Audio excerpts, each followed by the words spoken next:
청취자 여러분 안녕하십니까. 수도권 투데이의 장원석입니다.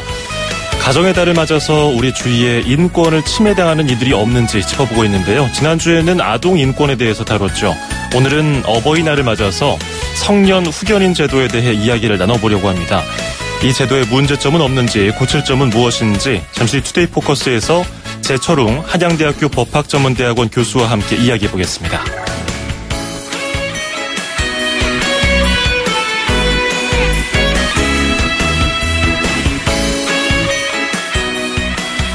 오늘 아침 앵커가 뽑은 수도권 뉴스입니다. 목동교 자주 지나다니시는 분들에게는 반가운 소식입니다. 오늘 오후 5시부터 목동교 구교 상판 보강 공사가 끝나고 전면 개통이 됩니다. 그동안 경인고속국도와 연결되는 목동교 공사 때문에 출퇴근길에 고생 많으셨죠. 서울시는 2013년에 안전진단 결과 C등급을 받은 47년 된 목동교 구교 보강 공사를 해왔습니다. 주변 마무리 공사는 오는 8월까지니까요. 참고하시길 바라겠습니다. 퀸의 I Want to Break Free 띄워드리면서 2017년 5월 8일 수도권 투데이 시작합니다.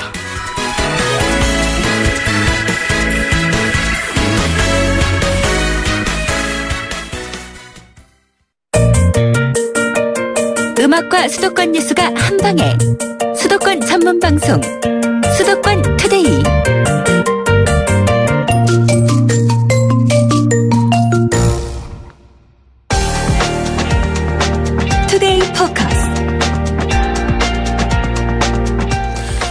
지난해 롯데그룹 경영권 다툼 사이에서 신격호 총괄회장의 성년 후견인 지정을 놓고 갑론을박이 있었죠.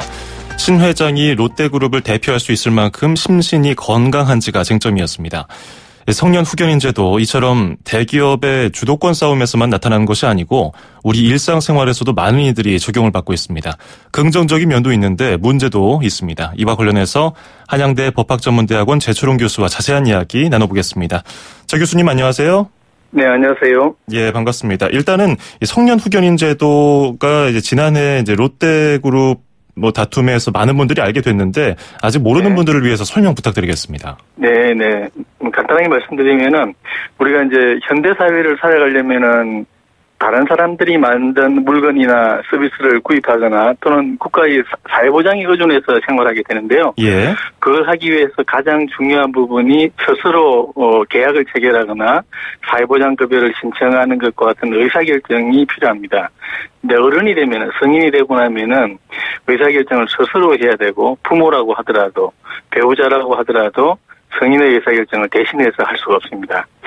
대신해서 결정하려고 하면 우리가 일상생활에서 많이 쓰는 위임장 같은 게 있지 않습니까? 예. 이 위임장을 본인이 작성해서 교부를 해야 됩니다. 그런데 치매라든지 우리 신격호 회장님 사건에서 치매가 문제가 되었었는데요. 예. 발달장애나 정신장애 또 뇌사고가 일어나게 되면은 그럴 때는 계약을 체결하거나 또는 사회보장급여를 신청할 수 있는 의사결정을 스스로 하기가 어렵거나 할 수 없는 경우들이 많이 있습니다. 이럴 때 당연히 위임장을 작성하기도 어렵겠죠. 그러면 물건을 구입할 수도 없고 사회보장급여를 신청할 수도 없습니다. 만약에 그런 분들이 사고가 일어나기 전에 미리 그런 걸 대비해서 위임장을 만들어가지고 사고가 생겨도 계속해서 쓸 수 있도록 하는 방식의 서류를 작성했다면 문제가 없겠지만 예. 그런 서류를 작성하는 것은 굉장히 유능한 변호사의 도움이 없이는 불가능합니다. 이렇게 해서 이제 스스로 이제 위임장을 미리 준비를 하지 못한 성인들이 치매가 발생하거나 발달장애, 정신장애, 뇌사고 등이 일어나면은 본인을 대신해서 의사결정을 해주는 사람이 있어야만 합니다. 예. 이런 사람을 우리가 후견인이라고 하고 후견인은 가정법원에서 선임합니다. 예. 후견인이 없으면 이런 분들은 사회생활을 하기가 어렵습니다. 예전에 성년 후견 제도입니다. 네. 예. 그 금치산자고요. 한정치상자가 있었잖아요. 이게 네. 이제는 좀 사라진 것 같은데요. 이게 인권 침해 문제가 있어서 사라진 건가요? 이게 차이점을 어떻게 설명할 수 있을까요? 이전에 금치산, 한정치산의 경우에는 예. 한정치산, 금치산 선고가 나면은 이 사람들의 모든 권리가 박탈이 돼버렸습니다. 투표도 할 수도 없고, 그리고 예를 들어서 우리 이제 조합원이라든지 혹은 회사 이사가 되면 이사의 자격이 당연히 박탈이 되고 이렇게 이제 인권 침해가 굉장히 문제가 되었습니다. 예. 우리나라가 2008년에 유엔 장애인 권리협약에 가입했는데요. 유엔 장애인 권리협약 12조에서 이런 금지산 한정치산 제도를 폐지하라라고 이렇게 권고를 하고 있습니다. 예. 우리도 그걸 반영해서 이제 새로운 성년 후견 제도를 이제 도입을 한 거죠. 성년 후견 제도의 경우에는 원칙적으로 후견인이 본인을 대신해서 의사결정을 할 수 있는 권한을 가지기는 하지만 예. 의사결정을 하도록 이렇게 지원하는데 초점을 맞추고 있는 제도입니다. 예. 그러면 성년 후견인 제도에서는 선거권이 되지 않는 건가요? 성년 후견 가운데서 성년 후견이라고 하는 이제 고 후견 제도, 우리가 지금 4가지 후견 제도가 있는데 예. 그중에 성년 후견 제도를, 그러니까 성년 후견을 이제 선택을 하게 되면은 선거권이 박탈이 됩니다. 이거는 사실 위헌적인 요소가 있어가지고요. 예, 장애인 단체라든지 또는 국제적으로도 굉장히 비판의 대상이 되고 있습니다. 예. 그렇군요. 자, 일단은 실제로 이 성년 후견인의 뭐 장단점에 대해서 앞으로 설명을 더 들을 텐데 신청이 실제로 늘고 있나요? 그러니까 금지산 제도가 있을 때 2001년부터 약 12년 동안에 신청을 해서 그러니까 금지산 한정치산이 개시가 된 사건이 총 4,500건 정도 됩니다. 예. 그런데 2013년 7월 1일부터 이 성년 후견 제도가 도입이 됐는데요. 2016년 말까지 후견인이 선임된 건수가 약 6,000건 정도 됩니다. 그러니까 12년 동안 4,500건이었는데 3년 반 정도에 6,000건이니까 예. 굉장히 급격하게 늘어나고 있다. 이렇게 말씀드릴 수 있겠습니다. 예, 이게 2013년 7월부터 시행이 되고 있는데 잘 정착이 되고 있는 것으로 보고 계십니까? 비교적 잘 정착이 되고 있는데 다른 선진국과 비교해 보면은 상당히 더딘 증가 속도다 이렇게 생각을 하고 있습니다. 예. 자, 이 성년 후견인으로 지정을 받게 되면은 그러니까 피후견인 후견을 받게 되는 사람은 어느 부분까지 대행을 이제 대리할 수 있는 건가요? 그런 이제 가정법원에서 정하기 나름인데요. 예. 대부분의 경우에는 이제 본인들이 꼭 해야 되는 사회생활 영역에서 이제 의사결정 능력이 많이 떨어지기 때문에 스스로 하기 어려운 부분들이 있습니다. 그런 부분들을 가정법원에서 파악을 해서 그 부분까지는 후견인에게 권한을 주어서 후견인이 본인을 대신해서 의사결정을 하도록 이렇게 하고 있습니다. 그래서 대표적으로 보면은 재산을 관리하는 부분이라든지 예. 다른 예를 들어서 부동산 임대차 계약이라든지 부동산 매매 계약 같은 거라든지 예금 통장 개설을 한다든지 예금 인출을 한다든지 하는 이런 재산 관리 업무뿐만 아니라 우리가 병원에서 치료를 받으려고 하면은 본인이 동의를 해야 되잖아요. 예. 그런데 이제 본인이 동의를 하기 어려운 경우들이 있습니다. 치매가 심해지거나 또 정신장애가 있거나 발달장애가 있으면 그러면은 이렇게 이제 병원에서 치료받는 부분에 대해서 본인의 동의를 대신해서 하는 부분 이런 것들도 할 수가 있습니다. 그러나 예. 굉장히 사적인 부분들의 경우에는 후견인이 대신할 수가 없습니다. 앞서서 교수님께서 일부 성년 후견인 제도에 의해서 선거권이 박탈되는 부분은 좀 위법하다 이렇게 말씀해 주셨는데 만약에 네. 성년 후견인이 그런 선거권을 좌지우지할 수 있는 그런 부작용도 있지 않을까요? 성년 후견인이 개시가 되더라도 후견인은 예. 투표를 대신할 수가 없습니다. 그렇기 때문에 이제 그런 우려는 없고요. 예. 다만 후견인이 피후견인의 의사를 존중해서 사실 그 사람이 희망하는 것에 대해서 법적인 효력을 이렇게 부여하도록 하는 것이 후견제도의 원래 취지입니다. 예. 다른 예를 들어서 이제 판단 능력이 굉장히 떨어진 치매 어르신에게 예금을 인출해 주려고 그러면 은행 직원이 망설이지 않겠습니까? 그런데 후견인이 있으면은 후견인을 신뢰해서 예. 예금을 인출해 줄 수가 있겠죠. 예. 실제로 그런데 후견인이 예. 그 권한을 남용을 해서 그 돈을 자기가 써버린다거나 이런 일들이 있을 수가 있습니다. 예. 실제로 성년 후견인 제도를 지정하지 않아서 겪는 피해도 발생을 하고 있죠. 그 피해가 훨씬 더 크다고 할 수가 있습니다. 예. 그래서 이제 성년 후견인 제도에 대해서 이렇게 설명을 드리고 있는 건데, 네. 우리와 비슷한 시스템을 안정적으로 미리 일찍이 정착시킨 나라가 있습니까? 지금 대부분의 선진국에서 이 후견 제도를 잘 활용을 하고 있는데요. 예를 한번 들어보면은 독일의 경우에 인구가 약 한 8,600만 명 정도 되는데요. 여기는 후견 제도를 이용하는 사람이 130만 명 정도가 되고요. 제가 앞서 말씀드린 위임장 제도를 잘 활용하고 있는 사람도 한 200만 명 정도 됩니다. 프랑스의 경우는 인구가 6,600만 명 정도 되는데요. 마찬가지로 이 제도를 이용하고 있는 사람이 150만 명이 넘습니다. 예. 그리고 가까운 일본의 경우에도 인구가 1억 3천만 명 정도 되는데요. 한 20만 명 정도가 이 후견 제도를 이용을 하고 있고요. 대만의 경우에는 인구가 한 2,800만 명 정도 되는데, 거기서도 마찬가지로 매년 한 6천 명 이상이 후견인으로 선임되고 있습니다. 매년 선임되는 사람이. 그렇군요.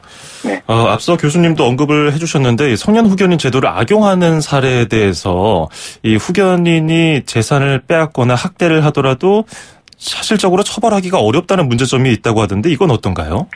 네, 후견인이 권한을 남용하게 되면은 설령 가족 후견인이라고 하더라도 우리가 친족 상도례라고 하는 것이 있는데요. 그 상도례의 적용을 받기가 쉽지가 않을 것입니다. 예를 들어서 이제 친족들이 후견인이 되어서 피후견인, 즉 본인의 돈을 이렇게 횡령을 한다든지 하면은 이때는 아마 횡령죄로 처벌을 받을 가능성이 상당히 많을 것입니다. 그런데 문제는 뭐냐면은 이런 분들을 적발하는 것이 어렵습니다. 예.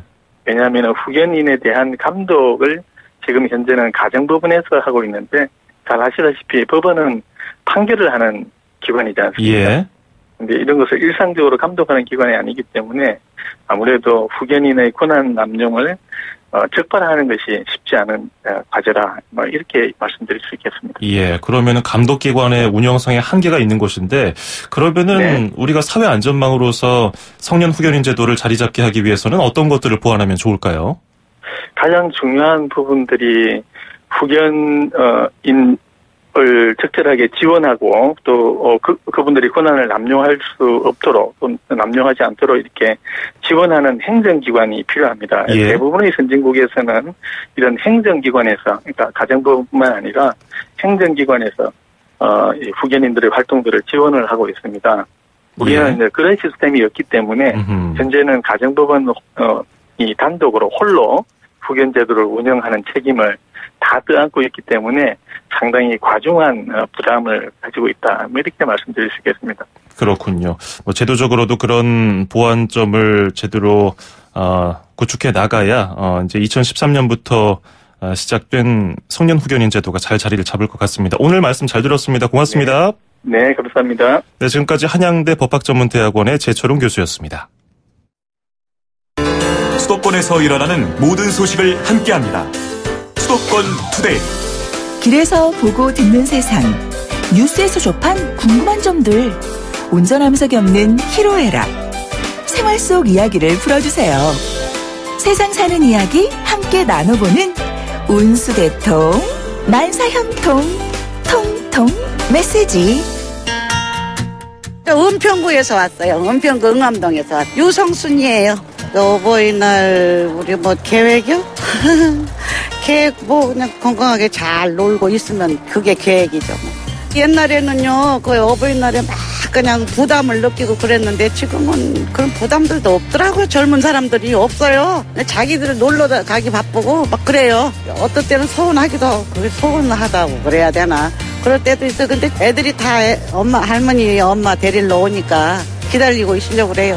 70이 넘었지만 옛날에는 느끼질 않았는데 지금은 또 실감 나더라고. 애들이 챙기니까요. 우리도 다 부모님들 챙겨드리고 그랬는데 우리가 받을 때 되니까 이제 회의가 느껴지네요. 아이고 우리도 다 늙어가지고 이제 얼마 안 남았구나 하는 생각도 드는데 그래도 그 남은 동안은 즐겁게 살아야죠. 막 세월이 정신없이 살다 보니까 잘 몰랐는데 요 근래 이제 애들이 좀 챙기고 그러니까 좀 실감이 나요. 요 근래 조금 돈도 받고 싶고 꽃도 받고 싶고 그런데 짧은 행복이에요. 이제 근데 언제까지 갈지 모르죠. 진짜 이 부모들 저도 비롯해가지고 진짜 고생들도 많이 하고 우리 없는 시절에 고생 엄청 많이 하고 살았는데 이제 조금 살만하니까 요게 조금 행복이 오래 가야 되는데 나라에서 지금 그 복지를 좀 잘 세워가지고 즐거운 어버이날 보내게 좀 잘해주세요. 네, 운수대통 만사형통 통통 메시지. 오늘은 유성수님의 사연이 도착했습니다. 만감이 교차하시는 것 같아요. 어버이날을 맞아서 예전에 내가 이제 부모 세대들한테 했던 것, 그리고 내가 그 부모 세대가 되니까 이런 게 좀 아쉽다, 이런 말씀도 해주셨는데, 예전에, 그게 생각나네요. 할아버지나 부모님께, 할아버지 할머님이나 부모님께 카네이션을 달아드리면은 그거를 잠깐 그 아침나절에만 달고 계신 게 아니고 하루 종일 달고 계셨던 게 생각이 나요. 많은 분들이 그러셨던 것 같아요. 버스 타러, 지하철 타러 가보면은, 낮에, 저녁에도 어버이날에는 항상 카네이션을 한쪽 가슴에 달고 계신 어르신들이 많았거든요. 그런 따뜻한 마음이 지금도 계속되고 있는 거지만 약간 표현 방식이 달라졌을까요? 글쎄요. 저도 좀 고민을 해보겠네요. 자, 수도권 투데이에서 준비한 선물 유상수님께 보내드리겠습니다. 저희 수도권 투데이 운수대통 만사형통 통통 메시지에 참여하시면요. 듣고 이해하고 말할 수 있는 영어 소원 영어에서 온라인 강의 수강권을, 허벌라이프에서 식사 대용 쉐이크 포뮬라1 건강한 식사와 쉐이커를 드리겠습니다.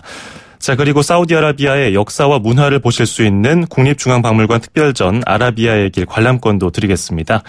수도권 투데이에 대한 의견을 짧은 문자 50원, 긴 문자 100원이 드는 샵 0945, 우물정 0945로 보내주시면 되겠습니다. 추첨을 통해서 관람권과 선물 보내드리겠습니다. 자, 미카의 오리진 오브 러브 듣고요. 2부에서 뵙겠습니다. 2,500만 수도권 청취자를 위한 모든 소식이 한자리에. YTN 뉴스 FM 수도권 투데이. FM 94.5MHz YTN 뉴스 FM 수도권 투데이 2부입니다. 광고 듣고 오시고요. 잠시 뒤에 경기도 소식과 인천시 소식으로 이어갑니다. 서울, 경기, 인천, 집고! 수도권 정부의 핵심이 바로 여기에. 수도권 행정탐방. 수도권 행정탐방 월요일 순서 경기도로 가보겠습니다. 안동광 콘텐츠 산업과장 연결하겠습니다. 안 과장님 안녕하세요. 예, 안녕하세요. 콘텐츠 산업과장 안동광입니다. 예, 반갑습니다. 오늘 이야기를 나눠볼 것이 찾아가는 VR, 가상현실, 그리고 AR, 증강현실 체험관 와우 스페이스인데요. 이게 네. 어떤 사업입니까? 예, 보통 VR하고 AR은 4차 산업혁명 시대에서 인간하고 디지털 세계를 이어주는 매개체로 평가받고 있는데요. 예. 경기도에서도 많은 노력을 하고 있습니다. 그런데 아직까지 도민들은 경험할 기회가 좀 부족해서 저희가 VR, AR을 도민들한테 널리 알리고 또 경험도 해보시기 위해서 추진하는 사업입니다. 예. 저희가 5월 11일부터 이번 주 목요일인데요. 경기도청 운동장에서 시연회하고 체험 행사를 하고요. 연말까지 도내 곳곳을 찾아다니면서 도민들에게 다양한 VR, AR 콘텐츠 체험 기회를 제공할 계획입니다. 예. 이런 4차 산업을 대비한 산업을 준비 중인데 재밌을 것 같습니다. 아이들도 좋아할 만한 콘텐츠고요. 와우 스페이스 어떻게 구성되어 있나요? 시설 소개 좀 해주시죠. 네. 와우 스페이스는 지름만 10m 정도 되고요. 높이는 5m 정도 규모의 에어돔입니다. 예. 체험은 한 4개 정도로 구성되는데요. 우선은 4인승 시뮬레이터가 있고요. 또 혼자서 타는 1인승 시뮬레이터, 또 사운드 체어, 증강현실 책 이런 것들이 되어 있습니다. 조금 더 설명드리면 4인승 시뮬레이터는 탄광차가 있습니다. 그 탄광차를 타고 지하 폐광을 둘러보면서 하는 체험이고요. 1인승 VR 시뮬레이터는 워터바이크를 탑니다. 워터바이크를 타고 레이싱을 할 수 있는 것들이고, 예. 사운드 체어는 그 영상 체험인데요. 사실감 넘치는 소리를 들어볼 수 있는 것들입니다. 예. 철기를 깔았나요? 이렇게 가상 체험을 할 수 있도록? 네, 이렇게 구글 같은 고글을 쓰면요. 가상 체험으로 이제 철기를 타고 폐광을 둘러보는 체험인데, 이게 시뮬레이터가 있어서 같이 움직이거든요. 그래서 굉장히 재밌습니다. 예. 기대가 되는데요. 와우 스페이스가 이제 산업 창출뿐 아니라 문화라든지 정보 소외 지역을 우선해서 찾아간다고 또 들었거든요. 이거는 어느 정도 운영이 됩니까? 네. 올해는 처음 시범적으로 하는 사업을 한 30회 정도 운영할 계획인데요. 예. 우선은 저희가 경기도에서 군부대가 많은 경기 북부나 다문화 가정이 많은 지역과 같이 좀 문화의 사각지대에 우선하여 방문할 계획입니다. 예. 그러면은 이런 것들 방문 신청을 해야 되나요, 따로? 네, 그렇습니다. 방문 신청은 경기도 콘텐츠 산업과나 경기도 콘텐츠 진흥원으로 문의 주시면 저희가 친절하게 안내해드립니다. 이게 올해 처음 실시되는 사업인가요? 네, 올해 처음 실시되는 사업이고요. 예. 저희가 올해 사업 성과를 보고서 성과가 좋으면 내년에도 확대 시행할 계획입니다. 올해 이제 VR, AR 이 사업의 성패 결과가 달렸군요. 자, 네, 방문 그렇습니다. 신청은 뭐 경기도 콘텐츠산업과고 콘텐츠진흥원으로 하면 된다고 말씀해 주셨는데 일단 5월에 어디서 만날 수 있을까요? 네, 5월은 가정의 달이어서요. 먼저 이번 주 목요일부터는 저희 경기도청 잔디광장에서 처음부터 시작을 합니다. 예. 14일까지 4일간 체험 행사를 진행할 예정이고요. 그리고 그 다음 주는 5월 17일부터 21일까지는 파주에 캠프 그리브스가 있습니다. 예. 캠프 그리브스 문화재상 전시회에서 참여하실 수 있고요. 또 5월 25일부터 28일까지는 고향 킨텍스에서 저희가 플레이 엑스포라고 게임 전시회를 합니다. 이 예. 게임 전시회 행사장에서도 만나보실 수 있습니다. 예. 5월 11일 경기도청 잔디광장, 그리고 5월 14일부터 4일간 체험 행사를 하고요. 또 5월 17일부터 21일까지 파주 캠프 그리브스 문화재생 전시회, 5월 25일부터 28일까지 고향 킨텍스 플레이 엑스포까지 다양한 행사 관심 있는 분들은 참여하셔도 좋을 것 같네요. 오늘 말씀 잘 들었습니다. 네, 고맙습니다. 네, 지금까지 안동광 경기도 콘텐츠 산업과장이었습니다. 2,500만 수도권 청취자들의 살맛 나는 오늘 하루를 위해 수도권 투데이가 여러분을 응원합니다. 꼭 알아두어야 할 수도권 핫 이슈를 쉽고 자세하게 들여다보는 투데이 포커스. 수도권 청취자 여러분들의 귀와 입이 되어드리는 코너 운수대통 만사형통 통통 메시지. 그리고 서울, 경기, 인천의 가장 중요한 행정 소식을 가장 발빠르게 짚어보는 수도권 행정 탐방까지. 똑 소리나는 수도권 라이프를 원하신다면 지금 듣고 계시는 94.5MHz YTN 뉴스 FM 수도권 투데이. 월요일부터 금요일까지 매일 아침 9시 10분 놓치지 마세요. 참, 수도권 투데이의 문을 두드리고 싶은 청취자 여러분께서는 지금 주저하지 마시고 짧은 문자 50원, 긴 문자 100원에 샵 0945, 우물정 0945로 문자 메시지를 보내주세요. 수도권 투데이는 청취자 여러분과 늘 함께하고 있습니다. 평일 오전 9시 10분 94.5MHz YTN 뉴스 FM 수도권 투데이. 청취자 여러분과 늘 함께합니다.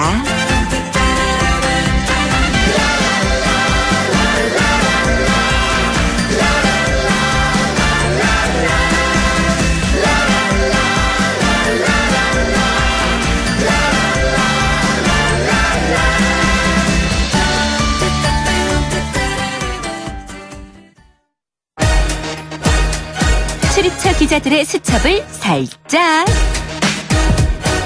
가장 빠른 수도권 소식을 전해드립니다. 여기는 출입처입니다. 매주 월요일 아침은 인천광역시 소식 알아보는 날이 있죠. 경인일보의 이현준 기자 전화 연결돼 있습니다. 이 기자 안녕하세요. 예, 안녕하세요. 예, 인천광역시가 새로운 신청사를 9월동 현 청사부지에 짓기로 했는데요. 이 소식부터 들어볼까요? 그렇습니다. 새 청사 입지를 놓고 그동안 다양한 방안을 검토하던 인천시가 남동구 9월동 현 청사 안에 있는 운동장 부지를 활용해 신청사를 건립하기로 했습니다. 예. 현재 활용하고 있는 인천시 청사는 1985년 건립됐습니다. 당시만 해도 최신식 건물이었지만 30년이 넘은 지금은 많이 낡고 비좁은 상황입니다. 공간이 부족해서 일부 부서는 차로 30분 이상 걸리는 송도국제도시의 미추홀타워와 G타워에서 사무를 보는 실정입니다. 때문에 청사 신축이 필요하다는 목소리가 많았습니다.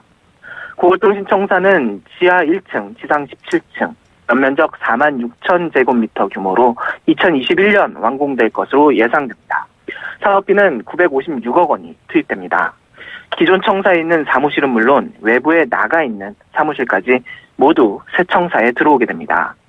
사무실이 빠져나간 기존 청사는 리모델링을 거쳐 시민문화복지공간으로 활용될 예정입니다. 예, 어떤 모습으로 새로운 인천광역시청이 다시 만들어질지 기대가 되네요. 자, 그리고 인천 서구 루원시티에는 산하기관들이 들어서는 청사가 새로 생기네요. 그렇습니다. 인천시는 서구 루어시티 부지에 9월동 신청사보다 조금 높은 20층 높이의 산하기관 통합청사를 짓기로 이번에 함께 결정했습니다. 예. 이 건물엔 인천도시공사를 비롯해 인재개발원과 인천발전연구원, 종합건설본부 등 8개 산하기관이 입주하게 됩니다. 인천시는 애초 시교육청도 루원시티로 함께 옮기는 방안을 검토했습니다. 그런데 시교육청이 이전을 사실상 거부하면서 루원시티에 이전하려 했던 산하기관을 2곳 정도 더 포함시켰습니다. 이번 청사 신축 사업비는 1,390억 원 정도가 될 전망입니다. 인천시는 9월동 신청사와 루원시티 청사를 짓는 데 필요한 총 2,300억 원 규모의 사업비를 인재개발원 등 시유지 매각 수익과 재정으로 충당할 계획입니다. 인천시는 5월 중 청사 신축 관련 기본계획 타당성 용역을 발주하고 내년 실시 설계를 거쳐 2019년 착공할 계획입니다. 이들 신축 사업이 마무리되면 시민 이용 편의와 행정 효율이 높아지고 지역 균형 발전에도 도움이 될 수 있다는 게 인천시 판단입니다. 예. 자, 그리고 인천시가 국립해양박물관 건립에 대비해서 여기에 전시될 유물을 기증받는다는 소식도 있네요. 그렇습니다. 인천시는 국립해양박물관 유물수집 운동본부를 설치하고 본격적인 운영을 시작한다고 최근 밝혔습니다. 예. 기증 대상 유물은 해양 문화와 해양 역사, 해양 산업 등 바다와 관련한 물품들입니다. 인천시는 관련 유물 소장자에게 기증 의향서를 받고 기증된 유물의 안정적인 보관과 관리가 가능한 시점부터 기증 절차를 밟을 예정입니다. 다만 부피가 작고 보존 처리가 시급한 유물로 판단되는 경우에 인천시 박물관에 협조를 받아 먼저 유물을 기증받을 계획입니다. 인천시는 향후 건립될 해양박물관에 기증자의 이름을 알 수 있도록 하는 공간을 마련해서 예우할 방침입니다. 예, 어떤 물건들이 기증될지 기대가 됩니다. 그러면은 인천의 국립해양박물관을 만들기 위해서는 어떤 절차가 남았습니까? 인천시는 국립해양박물관 건립 방안을 이달 중 정부에 정식 건의할 방침입니다. 월미도 관문 매립지에 국비 1,300억 원을 들여 연면적 22,000제곱미터 규모의 박물관을 짓고자 하는 게 인천시 구상입니다. 앞서 정부 출연 연구기관인 한국해양수산개발원의 박물관 건립 관련 타당성 조사 용역에선 비용 편익 분석값이 1.15 나와서 경제적 타당성이 인정되는 것으로 평가됐습니다. 예. 기획재정부는 올 하반기 이번 해양박물관 건립 사업에 대한 예비 타당성 조사 여부를 결정할 예정입니다. 예. 자, 끝으로 이 문제도 짚고 넘어가죠. 인천시 인구가 300만 명을 넘어섰다는 소식 저희가 얼마 전에 전해드린 바가 있는데, 그런데 이 저출산 문제, 고령화 문제도 심각하거든요. 이와 관련한 대책 마련에 나섰다고요? 그렇습니다. 인천시는 최근 저출산 고령사회 대응 기본계획 수립연구 용역 착수 보고회를 열고 용역의 기본 방향과 추진 일정을 확정했습니다. 인천시는 저출산과 고령화 부분에 실태 조사를 진행해서 이를 토대로 대책 마련에 나설 방침입니다. 저출산 정책은 청년 일자리와 주거 대책 같은 결혼 지원 분야와 임신 출산 지원 분야, 자녀 양육비 지원 분야로 세분화됩니다. 예. 고령화 대책은 노인 경제활동 지원과 노인 돌봄, 사회참여 분야로 구분됩니다. 인천시는 분야별 전문가로 구성된 전문위원단을 이번 기본계획 수립 과정에 참여시켜서 자문을 얻을 계획입니다. 이번 용역은 오는 10월 마무리될 예정입니다. 예, 알겠습니다. 오늘 잘 들었습니다. 고맙습니다. 감사합니다. 네, 지금까지 경인일보의 이현준 기자였습니다.